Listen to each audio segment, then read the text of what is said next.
দেশবাসীর উদ্দেশ্যে একটি কথা বলতে চাই। আমাদের যে ইয়াংদের মধ্যে অত্যন্ত জনপ্রিয় বর্তমান বাংলাদেশে মোহাম্মদ আশরাফুল হোসেন আলম, হিরো আলম এবং রিয়ামণি দুজনে আজকে আমার কোর্ট চেম্বারে উপস্থিত আছেন।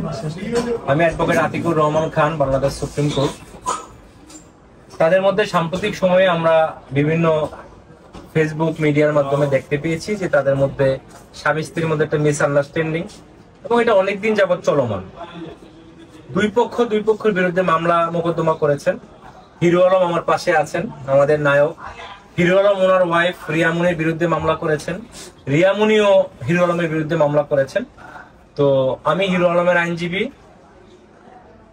পরবর্তী সময়ে তাদের দুই পক্ষের মধ্যে আজকে আমাদের চেম্বারে সুষ্ঠু সমাধানের লক্ষ্যে আমরা দুই পক্ষকে ডেকে আপোষ মীমাংসা করিয়েছি, এবং আজকে যৌথ আপোষনামার মূলে তাদের মধ্যে একটি স্থায়ী সমাধান হয়েছে। এবং আমরা আশা করি আগামী দিনে, যেহেতু ইয়াং হিরো আলমের নেগেটিভ পজিটিভ দুইটাই ইম্প্যাক্ট আছে, কিন্তু পজিটিভ ইম্প্যাক্টে অনেক বেশি। হিরো আলম বাংলাদেশের একটা ব্র্যান্ড, অনেক মানুষ তাকে পছন্দ করে, অনেক ফলোয়ার। তো আমরা হিরো আলম ভাইয়ের কাছে একজন বাংলাদেশ সুপ্রিম কোর্টের আইনজীবী হিসাবে এবং আপনাদের আইনজীবী হিসাবে আমার একটা সাজেশন থাকবে, যেহেতু মানুষ আপনাদেরকে পছন্দ করে, একটা বিশ্বাস এবং আস্থা ভালোবাসার জায়গায় আপনারা আছেন হিরো আলম এবং রিয়ামণি, আপনারা এমন কোনো অপ্রীতিকর ঘটনা যেন আপনাদের মাধ্যমে না হয়, বা দেশবাসী ইয়াং টিনেজদের মধ্যে যেন এই প্রভাবটা না পড়ে যে আপনারা বিভিন্ন পার্সোনাল প্রবলেম হতেই পারে, বাট এটা যেন মিডিয়াতে না আসে। আর আমরা আশা করি এবং বিশ্বাস করি আগামী দিনে তারা দুইজন একসাথে আমরা আপোষ করে দিয়েছি। আমরা আশা করি আগামী দিনে স্বামী স্ত্রী রূপে তারা খুব আইডিয়াল হাজবেন্ড ওয়াইফ হিসেবে তারা তাদের দাম্পত্য জীবন পরিচালনা করবে, তাদের কাজকর্ম করবে। ধন্যবাদ।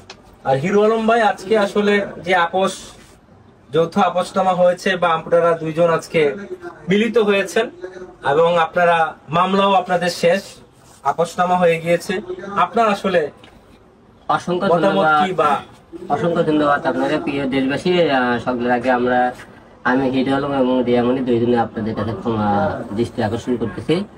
মানুষ বলতে ভুল হয়, আমরা হয়তো অনেকে ভুল করেছি দুইজনে, সেই ভুলের ঊর্ধ্বে কেউ না। আল্লাহ পাকের কাছে ক্ষমা চাইলো, আল্লাহ পাক ক্ষমা করে, আর আমরা তো মানুষ, সেই হিসেবে আপনারা সবাই আমাদেরকে ক্ষমা দৃষ্টি দেখবেন। আর আমাদের দুইজনে রিয়ামণি এবং হিরো আলমকে দুই পক্ষের আমাদের আইনজীবী হিসেবে আমাদের আতিক ভাই আছে। আতিক ভাই আমাদের দুই পক্ষের কথাবার্তা শুনে এবং মামলা দুই পক্ষে আমাদের মীমাংসা হয়ে আমরা একত্রিত হয়েছে।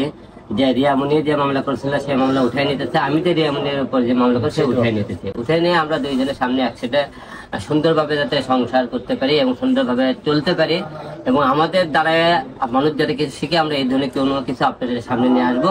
আসসালামু আলাইকুম, আমি রিয়ামণি। বিগত দিন আমাদের মধ্যে যে ঝামেলাটা চলছিল, এটা অ্যাকচুয়ালি অসুস্থ ঝামেলা আমি মনে করি। সম্পর্কের মধ্যে যখন তৃতীয় ব্যক্তি ঢুকে যায়, তখন সম্পর্ক এরকমই এলোমেলো হয়ে যায়। তো আমরা আশা করছি আমাদের মধ্যে যেন কোনো তৃতীয় ব্যক্তি আর এন্ট্রি না নিতে পারে।